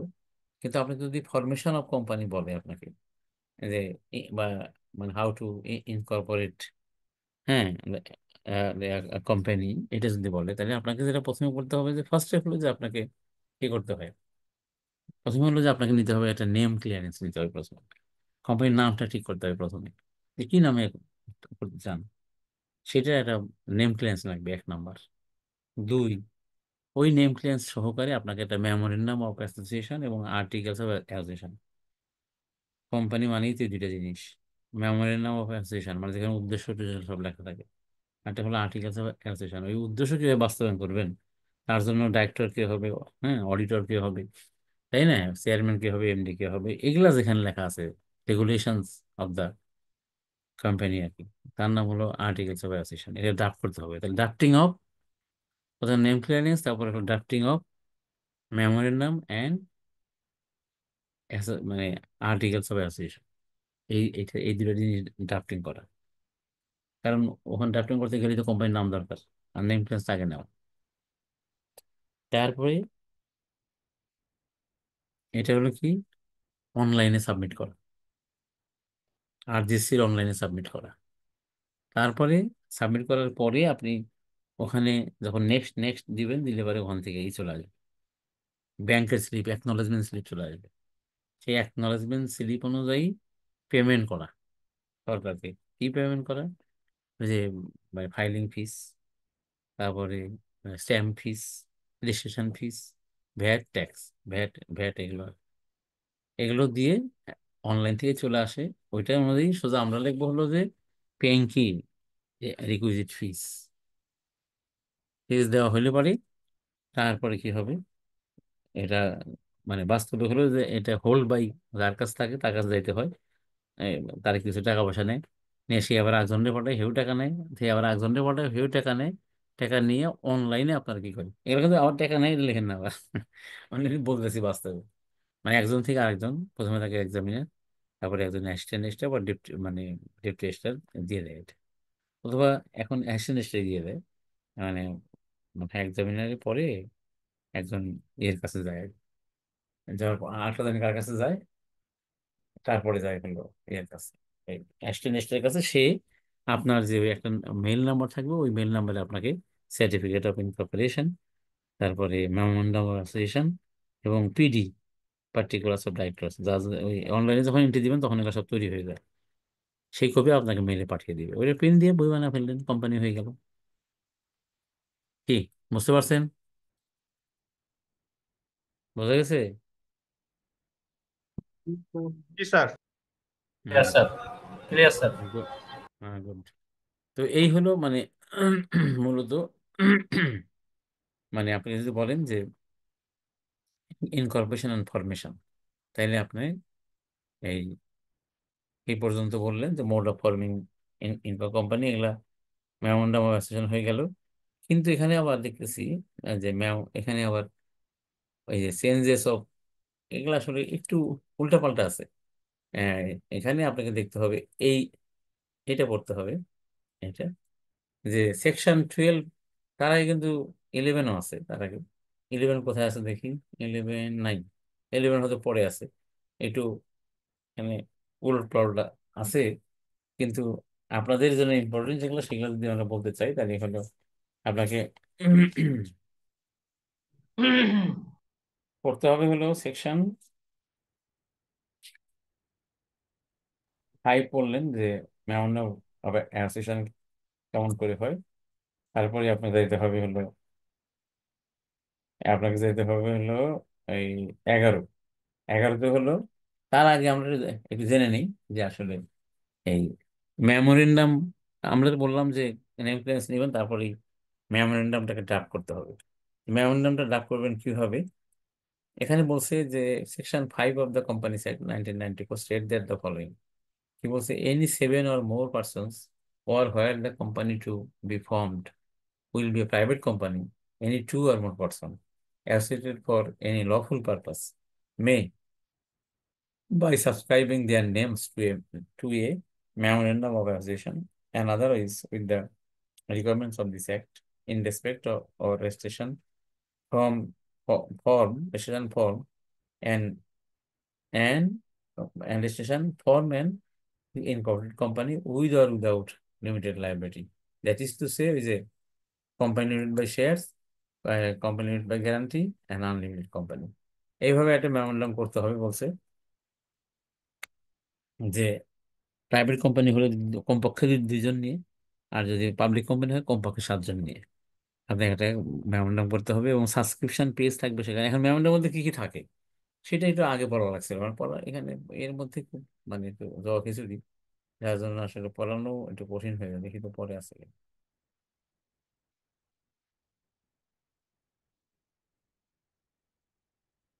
পরে আছে, আমি জানি পরে আছে, কিন্তু যাই হোক, আমি বলে দিই। স্যার স্যার এটা বলেন। জগা জগা খিচুড়ি হলে আমাদের প্রবলেম হবে না স্যার?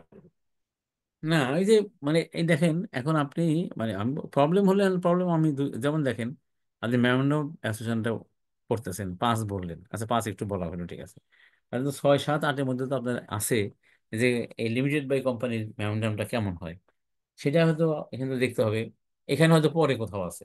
আমি সেই সেন্সে বলছি যে জিনিসটা, কিন্তু আপনার তো বুঝাইতে গেলে তো আমাকে তো আপনাকে বলতে হচ্ছে, যে কি বলতে হচ্ছে, যে মেমোরেন্ডাম অফ অ্যাসোসিয়েশনের মধ্যে সাধারণত কি থাকে সেটা তো আগে বলতে হবে।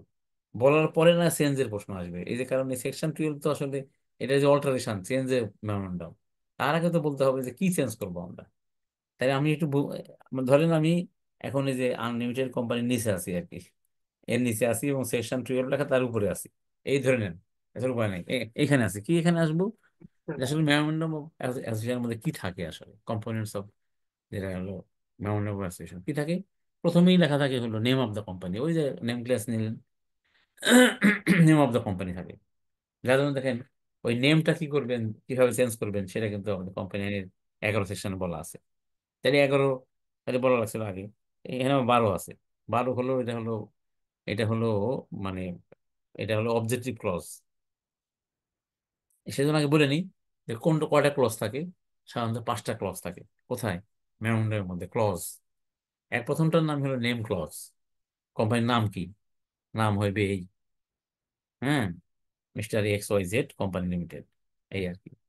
তারপরে 2 হলো কি, অ্যাড্রেস, অ্যাড্রেস কোথায় হবে, অ্যাড্রেস ক্লজ, লিখে নিন, লিখে নিন, সেটা হলো যে এনিহোয়ার ইন দ্য বাংলাদেশ, এই কথা লেখা হয়। কেন লেখা হয়?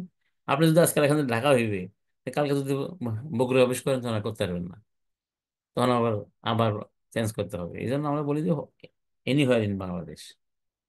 তারপরে আমরা ফর্ম 6 দিয়ে দিয়ে আপনি চেঞ্জ করলেন, অসুবিধা নেই। তাহলে 2 হলো অ্যাড্রেস ক্লজ।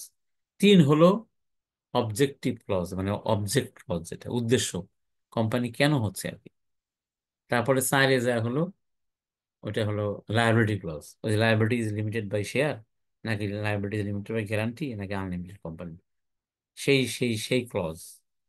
তারপরে 5 নম্বরে হলো ক্যাপিটাল ক্লজ বা সাবস্ক্রিপশন ক্লজ, মানে কত টাকার ক্যাপিটাল আপনি নিলেন, সেই ক্লজ, আর ক্যাপিটাল কত, সেই ক্লজ। তার মধ্যে প্রথমে থাকে হলো যে অথরাইজ ক্যাপিটাল কত, আর ওই সাবস্ক্রিপশন পেজের মধ্যে যে, তার মধ্যে ঠিক আছে সে আপনারা অথরাইজ করে রাখছেন 1 কোটি, সরি 1 লাখ শেয়ার, ওখান থেকে আপনি এখন বর্তমানে সেলিম রেজা নিল এত, ধরেন আশরাফ নিল এত, রাসেল নিল এত, তাহলে মোট কত, হয়তো আমার টোটাল হলো 1 লাখ শেয়ার, 100 টাকা ইচ, 1 কোটি টাকা। আমি তার থেকে হয়তো আমরা মানে হয়তো 5 লাখ টাকা আমরা পেড আপ করলাম, তাহলে আমার নামের বিপরীতে কিছু, আপনার নামের বিপরীতে কিছু, আশরাফের নামের বিপরীতে কিছু দিয়ে কি করলাম, তাহলে ওটার নাম পেইড আপ ক্যাপিটাল, কিন্তু ওটা ক্যাপিটাল কজের মধ্যে পড়ে। তাহলে তাহলে কয়টা হলো, আবার একটু সামারি করি। 1 নম্বর নেম ক্লজ, 2 নম্বর অ্যাড্রেস ক্লজ, 3 নম্বর অবজেক্ট ক্লজ, 4 নম্বর লায়াবিলিটি ক্লজ, 5 নম্বর হলো ক্যাপিটাল ক্লজ বা সাবস্ক্রিপশন ক্লজ, বা এই 5টা জিনিস থাকে। এই হলো আমাদের মেমোরেন্ডামের মধ্যে থাকে, এই সব এগুলো। তো ও, আমরা এই পর্যন্ত জানলাম। তারপরে আমরা আসলে এই বইতে 11, হয়তো এই যে 12 আছে, 13 আছে, এই যে 11 পরে দেখেন, এই যে পরে 11 আছে, এই যে 11, 11 হলো চেঞ্জ অফ নেম। তাহলে প্রথমে নেম ক্লজ, তার নেম ক্লজ যদি কখনো চেঞ্জ করা লাগে কিভাবে করবেন, এবং করলে এটার ফলাফলটা কি। তাহলে আমরা আগে আগে পড়বো 11, দেন পড়বো 12। 12তে বলছে অবজেক্ট ক্লজ চেঞ্জ করলে তখন কি করতে হবে, এই যে, এই তারপর হলো 12, এই যে উল্টো পাল্টা আছে তো বললাম না। তারপরে হলো 13, এতে 13তে কি লিখছে, এই এইভাবে আমরা পড়বো আর কি। তো আমার মনে হয় আজকে তো 8:30 বেজে গেছে, তো আপনারা আজকে যতটুকু পড়লাম, এর থেকে কি আপনাদের কোনো উপকার হয়েছে? জি স্যার। জি স্যার। অবশ্যই তার উপকার হয়েছে। থ্যাংক অবশ্যই ইউ স্যার। স্যার। এবং এই আমি যে আপনাদের বলি, আমার ক্লাসটা আপনারা করেন সবাই, এবং যে কোনো কোশ্চান, যে কোনো কোশ্চান রিগার্ডিং কোম্পানি ল, হ্যাঁ, বা মানে বিজনেস ল সম্পর্কে আপনি যে কোনো কোশ্চান করতে পারেন এবং জানার জন্য। তাহলে হবে কি যে আপনাদেরও ক্লাসের প্রতি ইন্টারেস্ট আসবে। আর ল খুবই ইন্টারেস্টিং, এত ইন্টারেস্টিং আপনি আর সামনে যখন যাবেন তখন আরো আমি বুঝাবো, উদাহরণ দিয়ে দিই, দেখবেন যে এর চেয়ে মানে ইন্টারেস্টিং কোনো সাবজেক্টই নাই। এটা খুবই ইন্টারেস্টিং, কারণ এটা হলো আপনি যেখানে কাজ করেন তার সাথে জড়িত, আমি যেখানে কাজ করি তার সাথে জড়িত। সেই জন্য এটা খুব ইন্টারেস্টিং। আমি আপনাদেরকে সবাইকেই করবো যে যে আরো বেশি করেন, তবে স্যারদের সাথে থাকেন। কেন থাকলে হবে কি, যে আমরা যে মানে নলেজটা আমরা গ্যাদার করছি সেটা আপনাদেরকে আমরা এখানে বলে দিতে পারতেছি, না হলে আপনাকে পড়ে পড়ে সেটাকে বের করতে হবে, যেমন আমরা বের করি আর কি। পড়ে পড়ে বের করতে অনেক সময় লাগবে, তাহলে তো আপনি তো এখন সেই সময় দিতে পারবেন না। সেই জন্য হলো এখন হলো জানতে হবে, স্যারদের কাছ থেকে পড়তে হবে, ভালো করে বুঝতে হবে আর কি। তো সেটা করবেন ইনশাল্লাহ এবং ক্লাসে আসবেন, ঠিক আছে? তো আজকে রাখি, আজকের মতো। ইনশাল্লাহ স্যার।